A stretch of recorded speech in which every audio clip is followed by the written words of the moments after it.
যাবেন স্যার, শুধু মনে রাখবেন। আর বিশেষ করে আমি বলতে চাই, স্যারের উন্নয়নের মাত্র একটি কথা, আজ থেকে 30 বছর আগে স্যার আমাদের এই 5 নম্বরের একটা প্রাণের দাবি ছিল বৌদ্ধভাষার সুইচ গেট।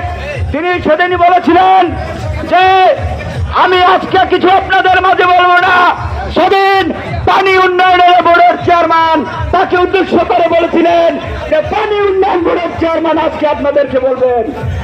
আমাদের সকল কিছু স্যার পূরণ করেছেন। সংক্ষিপ্ত বক্তব্য রাখার জন্য বলা হয়েছে। আমি স্যারের উদ্দেশ্যে একটা কথা বলতে চাই, আপনার এই যে উন্নয়নের বইটি একমাত্র আমি বুকে আঁকড়ে রেখেছিলাম, আর এই পটুয়াখালী জেলায় কারো কাছে এই বইটি ছিল না। আমি ফেসবুকে দিয়ে দিয়েছি। স্যার, আমরা 37টি মামলার আসামি হয়েছি, 4 ভাই হাজত খেয়েছি, 3 ভাই আমাদের চাকরিচ্যুত হয়েছে।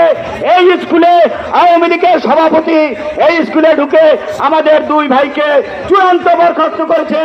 বিচার আল্লাহর দরবারে দিয়ে দিলাম, আমরা ক্ষমা করে দিয়েছি।